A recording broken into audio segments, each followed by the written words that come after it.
కృపాంజలి కార్యక్రమానికి ప్రేమతో మిమ్మల్ని ఆహ్వానిస్తున్నాం. ఈ కార్యక్రమంలో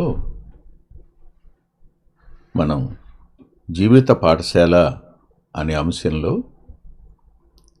భక్తుడైన యోసేపు గారి యొక్క జీవితాన్ని అధ్యయనం చేస్తూ వస్తున్నాం. ఒక వ్యక్తి ప్రపంచానికి అవసరమైన వానిగా, ఒక వ్యక్తిని అందరి ప్రయోజనం కోసం వాడుకోవడం దేవుని మహాకృప. మనం ఒక భాషకు, ఒక ప్రాంతానికి, లేదు ఒక దేశానికి అయితేనే ఆశ్చర్యపోతున్నాం. కానీ ప్రపంచానికే ఆ వ్యక్తి ఆశీర్వాద కారణంగా చేసిన అతని జీవితం ఎంత గొప్ప జీవిత పాఠశాల కదా.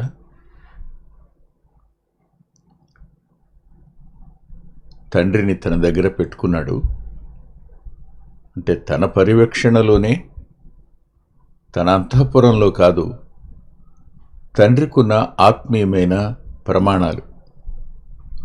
తాను ప్రధానమంత్రి స్థానంలో ఉన్నాడు, అంతఃపురంలో ఉండాలి. తన తండ్రి గుడారంలోనే ఉంటాడని తెలుసు, అందుకనే గోషేను ప్రాంతం ఇచ్చాడు. రాజుగారే ఇచ్చారు, అక్కడ ఉంచి పోషిస్తానని మాట ఇచ్చాడు. పోషించమని రాజు అన్నాడు. ఆ తరువాత యాకోబు గారు మరణించారు. ఆయన మరణించిన తరువాత యోసేపు తానే కదా ఫరో యొక్క ఇంటికి అధిపతిని, తన ఆజ్ఞ లేకుండా ఎవరు కాలైనా చేయైనా కదపకూడదు అని ఫరో గారే అన్నాడు కదా రాజుగారు. దాన్ని ఆధారం చేసుకుని తన అధికారాన్ని అతడు ఎక్సర్సైజ్ చేయలే. అది గొప్ప వ్యక్తిత్వం. ఆయన ఫరో ఇంటి వారి వద్దకు వెళ్ళి, మీరు ఒక మాట చెప్తారా ఫరో గారితో, మా నాన్న నన్ను తన తండ్రుల సమాధుల వద్ద పెట్టమని అడిగాడు, అక్కడికి తీసుకుని వెళ్తాను, అనుమతి తీసుకుంటారా అని అడగడం దగ్గర ఎంత అధికారంలో ఉన్నా అతనిలో ఉన్న దీనత్వం, అది నిజంగా ఆశ్చర్యం. చాలామందికి కొద్ది అధికారంలోనే అహంకారం వచ్చే అవకాశం ఉంది. కానీ యోసేపులో అది కనిపించలేదు. ఆ మీదట ఫరో సరే అనడం, తన ఇంటి పెద్దలందరినీ పంపడం, వారందరూ బయలుదేరి వాగ్దాన భూమి దగ్గరికి రావడం. అక్కడికి వచ్చి గత వారం లాగాం. ఇప్పుడు ఆదికాండం 50వ అధ్యాయం. 50వ అధ్యాయంలో 9వ వచనం చదువుతున్నాను. అదేమిటంటే, మరియు రథములు రౌతులు అతనితో కూడా వెళ్ళినందున ఆ సమూహము బహు విస్తారమాయను. ఆ సమూహము బహు విస్తారమాయను. తల్ల ఉంచి ప్రార్థన చేసుకుందాం. ప్రేమగల మా ప్రియ తండ్రి, మహోన్నతుడు అయిన మా దేవ, కృపగలిగిన మా రక్షక, సారినంతటి మీ సన్నిధి, దయగలిగిన మీ కృప మాకు తోడుగా ఉంచండి. మా సమయాన్ని దీవెనగా మార్చండి. ఎంతైనా నమ్మదగిన వారు మీరు, ఎంతైనా కృపగలిగిన వారు మీరు. ఘనత ప్రభావాలు మీరు అనుగ్రహిస్తేనే, ఒక వ్యక్తిని హెచ్చించువారు మీరే. తన తండ్రి విషయంలో యోసేపు గారికి మీరు ఇచ్చిన ఆ ప్రాధాన్యత కొరకే కృతజ్ఞత చెల్లిస్తూ, ఈ మాటలు అధ్యయనం చేయడానికి అవసరమైన మీ ఆత్మ నింపుదలను నడిపింపును మాకిమ్మని వింటున్న మా ప్రియుల కుటుంబాల కోసం, వారి కోసం ప్రార్థన చేస్తున్నానయ్యా. కనికరం చూపండి. దుఃఖంలో ఉన్నవారిని ఓదార్చండి. సమస్యల్లో ఉన్నవారు వేదన చెంది కృంగిపోకుండా వారి అంతరంగాలకు ఆత్మ ద్వారా ధైర్యాన్ని ఇవ్వండి. మీ చేతులకి వింటున్న మా ప్రియులను అప్పగించుకుంటూ మాట్లాడుతున్న నన్ను మీ సిలువ చాటును మరుగుపరచుమని యేసుక్రీస్తు ప్రభు వారి పేరిట ప్రార్థిస్తున్నాం తండ్రి, ఆమేన్. కన్న తండ్రి యొక్క అంతిమ క్రియలు చాలా ఊహకు అందనంతగా అబ్రహామునకు ఇస్సాకునకు జరగనంతగా జరగడం, అది కేవలం దేవుని ప్రణాళిక అంతే. మీరు నన్ను అడగొచ్చు, సరేనండి జనం ఎక్కువ వస్తేనేనా మంచిగా జరిగినట్టు అని. నేను అలా అనడంలా. కానీ యాకోబు గారు ఓ ప్రధానమంత్రి తండ్రిగా అంత్యక్రియలు జరిపించటం దేవుని చిత్తం, దాన్ని మనం కాదనలేం. నాకు ఓ వ్యక్తి తెలుసు, ఆయన నేను కనపడితే చేతులు పట్టుకుని విడిచిపెట్టేవాడు కాడాయన. ఆయన మాట చాలామందికి అర్థం కాదు. ఆయన పేరు ఓటీ జేమ్స్ గారు. విజయవాడ అప్పర్ రూమ్ ప్రేయర్ ఫెలోషిప్లో ఉండేవారు. ఆయన క్రిస్టియన్ అసెంబ్లీలో ఉండేవారు. ఆయన ఇలా కోరుకున్నాడు, ప్రభువుని సమాధి చేయడానికి ఎంతమంది వెళ్ళారు, నన్ను సమాధి చేయడానికి కూడా అంతమంది కంటే తక్కువ ఉంటే మంచిదని కోరుకుంటున్నానన్నారు ఆయన. సరిగ్గా కోవిడ్లో ఆయన మరణించడం, ఆయన కోరిన విధంగానే ఆయన సమాధి కార్యక్రమం జరగడం జరిగింది. తక్కువని మనం అనలేం దాన్ని. అంతేకాదు, మోషే మరణించినప్పుడు ఎవరున్నారు? ఎవరూ లేరు, తోడు ఒక్కడే. కానీ సమాధి చేసింది మాత్రం దేవదూతలే కదా.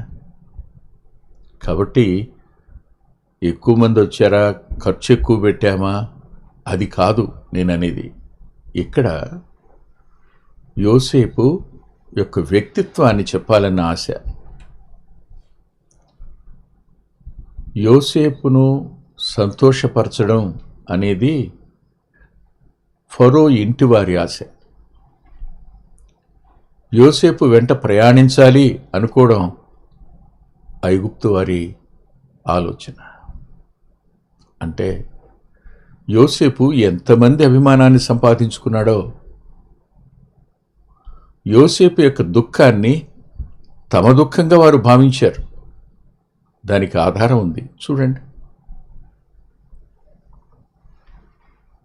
10వ వచనంలో అక్కడ బహుఘోరముగా అంగలార్చిరి అని రాస్తుంది. బహుఘోరముగా అంగలార్చిరి అని రాస్తుంది. ఇక 11వ వచనానికి వచ్చేటప్పటికి ఐగుప్తీయులకు ఇది మిక్కుటమైన దుఃఖము అని చెప్పుకొనిరి. ఆశ్చర్యం, అంగలార్చటం వేరు, ఘోరంగా అంగలార్చటం వేరు, బహుఘోరంగా అంగలార్చటం వేరు. అత్యంత ఆప్తులైన వారు మరణిస్తే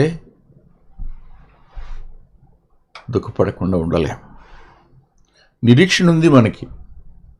కానీ రేపటి నుంచి ఎలా ఉన్నావు, బాగున్నావా అని అడిగే ఆ వ్యక్తి కనపడ్డ కదా, దుఃఖం ఉంటుంది. నీకు ఏదైనా అవసరమైతే నా దగ్గరికి రా అనే వ్యక్తి కనపడినప్పుడు, నేనున్నాను ధైర్యంగా ఉండు అనే వ్యక్తి కనిపించినప్పుడు ఏ వ్యక్తి కన్నీరు పెట్టుకొని ఉంటాడు? అయితే యోసేపు యొక్క మంచితనం, యోసేపు యొక్క వ్యక్తిత్వం, యోసేపు ఫరో ఇంటి వారితోనూ తన పనివారితోనూ ఐగుప్తు ప్రజలతోనూ కలిగి ఉన్న ఆ సత్సంబంధం ఈ తండ్రి అంత్యక్రియల దగ్గర బయటపడింది అనిపించింది నాకు. ఎక్కడ చూసినా ఎవరో ఒకరు వ్యతిరేకులు ఉంటారు, ఎవరో ఒకరు అడ్డు చెప్పేవారు కనిపిస్తారు. కొంతమంది విభాగించబడి విడిపోయి సమాధి కార్యక్రమం దగ్గరికి కూడా దూరంగా నిలబడేవారు కనపడతారు, దగ్గరికి రారు. వాళ్ళు వచ్చాము అని అటెండెన్స్ వేయించుకోవడానికి వస్తారు. అలాంటి వారు ఎవ్వరూ లేరు యాకోబు గారి సమాధి కార్యక్రమం దగ్గర. అంటే యోసేపు ఎంతటి సత్సంబంధాలను అతడు కొనసాగించుకున్నాడో, ఎవరితో ఎలా ఉండాలో, ఎంత మేర ఉండాలో, ఎంత పరిధిలో తాను ఉండాలో అలా ఉన్న వ్యక్తిగా యోసేపు బహుఘనుడుగాను శ్రేష్ఠుడుగాను కనిపిస్తాడు. వాస్తవానికి కొంచెం సాన్నిహిత్యం వస్తేనే ఒక వ్యక్తిని మన మనసులో సులకన చేయడం, చనువు ఎక్కువే కొద్దీ ఆ వ్యక్తితో గతంలో ఉన్న గౌరవభావాన్ని పోగొట్టుకోవడం జరుగుతుంది. యోసేపు ఫరో విషయంలో అలా చేయలేదు, ఫరో ఇంటివారి విషయంలో అలా చేయలేదు, తన దగ్గర పనిచేస్తున్నవారు కదా అని వారి విషయంలో కూడా అలా ప్రవర్తించలేదు. తానిచ్చినటువంటి ధాన్యం కదా వాళ్ళకి కావాల్సింది, వారికున్న భూములు నేను తీసేసుకున్నాను, ఫరోకి ఇచ్చాను, వారికున్న ఆ సమస్తమైన పశు సంపద నేను తీసుకుని ఫరోకి ఇచ్చాను. కానీ ఆ పశువుల్ని, ఆ పొలాలను వారి చేతికి తిరిగి అప్పగించాడేమో. పొలాలు అప్పగించినట్టుంది, పశువులను అప్పగించకుండా ఉండుంటాడా ఏమో. కానీ వాటి నుంచి ప్రతి సంవత్సరం ఇంత రాజు ఖజానాకి ఇవ్వండి అని రాజు ఖజానాకు అవసరమైన ధన సంపాదనకు మార్గం యోసేపే అయ్యాడు. అంటే ఫైనాన్షియల్ మ్యాటర్స్లో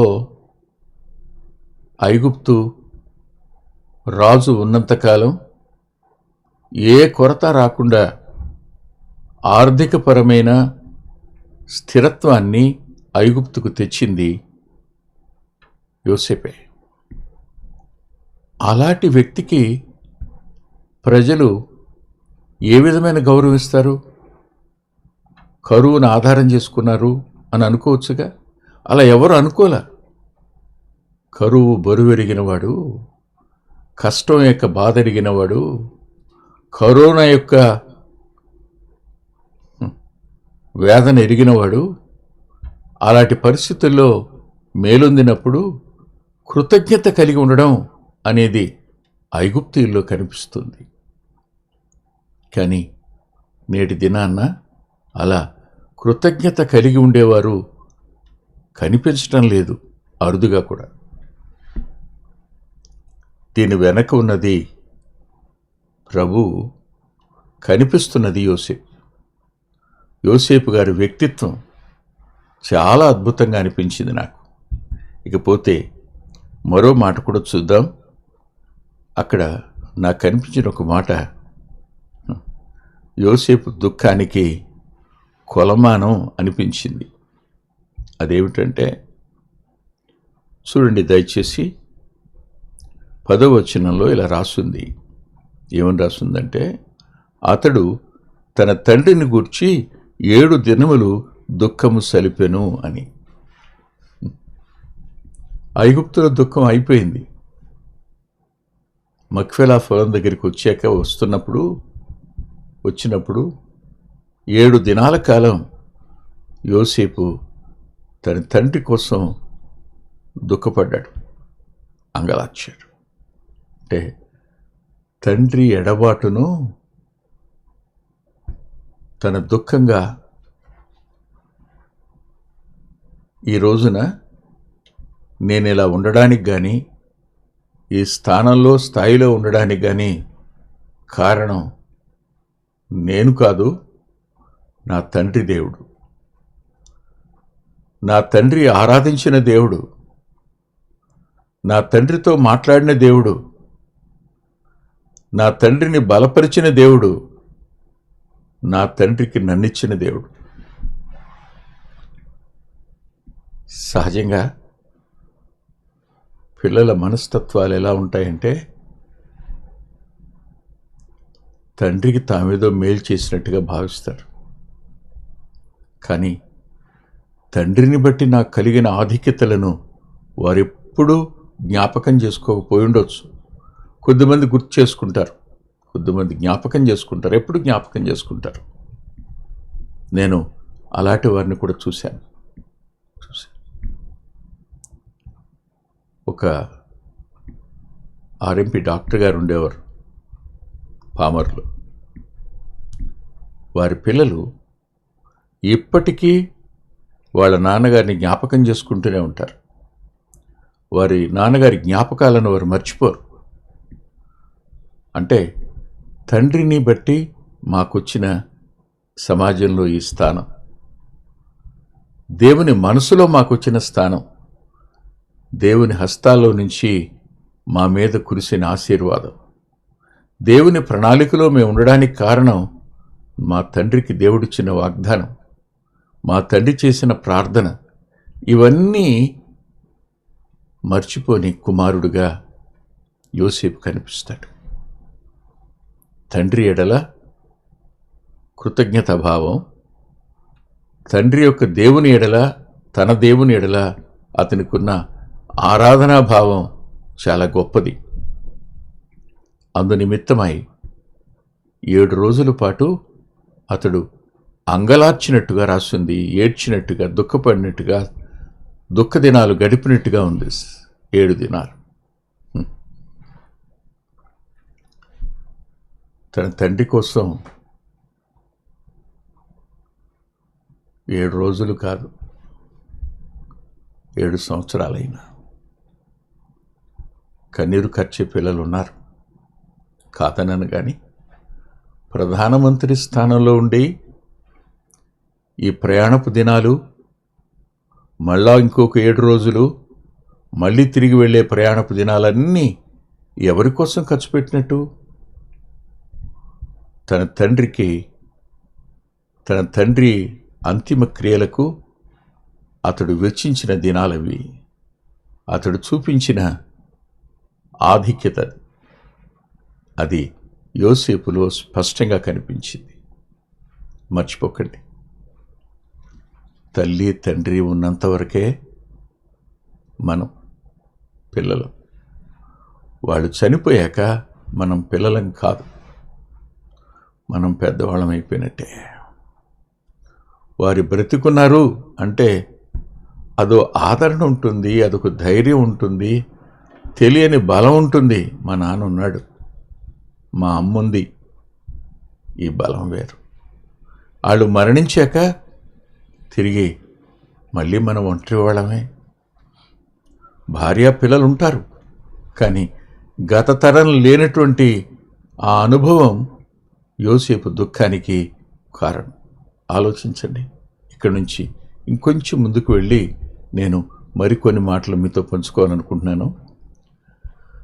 ఇది మీరు ఎంతవరకు అంగీకరిస్తారో, ఈ భావాన్ని ఎంతవరకు స్వీకరిస్తారో నేను చెప్పలేను, కానీ నాకైతే ఈ భావం కలిగింది. చూడండి దయచేసి, ఆదికాండం 50వ అధ్యాయంలో 12వ వచనం చదువుతున్నాను. అతని కుమారులు తన విషయమై అతడు వారికి ఆజ్ఞాపించినట్లు చేసిరి. అతని కుమారులు తన విషయమై అతడు వారికి ఆజ్ఞాపించినట్లు చేసిరి. ఇక్కడ ఆజ్ఞాపించింది ఎవరికి? రూబేనుక? కాదుగా. బెన్యామీనుక? కాదుగా. రూబేను మొదలుకొని బెన్యామీను వరకు, చివరి వాని వరకు, పెద్దవాడి మొదలుకొని చివరి వారి వరకు కాదు ఆజ్ఞాపించింది. ఐగుప్తు నుంచి తనను వాగ్దాన భూమికి తీసుకుని వెళ్ళగలిగిన యోసేపునికే ఆజ్ఞాపించాడు. కానీ ఇక్కడ రాస్తున్న మాట ఏమిటంటే కలెక్టివ్ సెన్స్, 12 మంది విషయం రాశాడు. నా మనసు ఏమనిపించిందంటే, యోసేపు ఎంత అద్భుతమైన వ్యక్తిత్వం కలిగిన వ్యక్తో ఊహకందల. సహజంగా నాకే ఓ 2 తమ్ముళ్ళు ఉన్నారనుకోండి, నేను పెద్దవాడిని, లేదు నేను ప్రయోజకుడయ్యాను, నా తమ్ముళ్ళ పేర్లు కూడా ఎవరికి తెలియదు, మా నాన్ననో మా అమ్మనో సమాధి చేయడానికి వెళ్ళినప్పుడు జనం విస్తారంగా వచ్చారనుకోండి, ఎవరు కనిపిస్తారు? నేనే కనిపిస్తా. నా తమ్ముళ్ళు వెనకే ఉంటారు కదా. వారు ముందుకు రారు. వాళ్ళిద్దరు ఎవరబ్బా వెనకాల ఉన్నవాళ్ళు అని అడిగితే, బాగా పరిచయం ఉన్నవాళ్ళు, ఆయన తమ్ముళ్ళే, ఓహోహో ఈయనకి తమ్ముళ్ళు కూడా ఉన్నారా అని అనుకునే భావం ఉండే సందర్భాలు 199 ఉండగా, సమాధి వద్ద 12 మంది కనిపించేటట్టుగా చేయడం అనేది తాను వారిలో ఒక కొడుకుగా మాత్రమే యోసేపు ఉండడం అనేది అనూహ్యం. అన్నదమ్ములను తక్కువ చేయనివాడిగా, అన్నదమ్ముల స్థానాన్ని దిగజార్చకుండా వారిని వారి స్థానాల్లో తండ్రి సమాధి వద్ద తండ్రి ఆజ్ఞాపించిన ఆజ్ఞ నాది కాదు మనందరిది అన్నట్టు తనతో పాటు వారిని కూడా ఆ సమాధి కార్యక్రమంలో ప్రముఖ పాత్ర వహించేటట్టుగా చేయగలిగిన గొప్ప వ్యక్తిత్వం యోసేపు. కానీ యోసేపు కంటే శ్రేష్ఠుడు నా ప్రియరక్షకుడు. తనకున్న ఘనతలో మనకు, తన మహిమలో మనకు, తన సింహాసనంలో మనకు, తన నిత్య జీవంలో మనకు స్థానమివ్వడానికి సిలువలో తన ప్రాణాన్ని బలిగా పెట్టాడు. ఎంత తగ్గించుకున్నాడు అంటే, యోసేపు తగ్గింపును చూశాం. సిలువ మరణము పొందినంతగా తగ్గించుకున్నాడు మన కోసం. మనకు ఆ ఉన్నతమైన స్థానం పరలోకపు తండ్రి ఎదుట ఇవ్వడానికి ఎవరున్నారండి ఆయన తప్ప? ఒకసారి ఆలోచించండి. యోసేపు వైపు చూశాం, యోసేపు జీవితంలో ఉన్న ప్రభు వైపు ఈరోజు చూద్దాం. అట్టి కృప ప్రభు మనకు అనుగ్రహించునుగాక. ఆమేన్. ప్రేమగల మా ప్రియ తండ్రి, పరిశుద్ధుడైన గొప్ప దేవా, కొద్ది మాటలు చెప్పడానికి నీ దాసుని బలపరిచినందుకు కృతజ్ఞత చెల్లిస్తున్నాను. నీ రుణం తీర్చుకోలేం. మీరు మా కొరకు చేసిన ఆ బలియాగాన్ని, మీరు చిందించిన రక్తాన్ని, మీ మరణ పునరుద్ధానాలను, అందులో మీరు మాకు ఇచ్చిన పాలును మేము కృప ద్వారానే పొందాం. అది మా గొప్పతనం కానే కాదని ఒప్పుకుంటూ మీ చేతుడికి తిరిగి మమ్మల్ని మేము అప్పగించుకుంటూ ముందున్న సమయం దీవెనగా మార్చండి అని యేసుక్రీస్తు ప్రభు వారి పేరట ప్రార్థిస్తున్నాం తండ్రి. ఆమేన్. ప్రభు చిత్తమైతే వచ్చే వారం కలుసుకుందాం.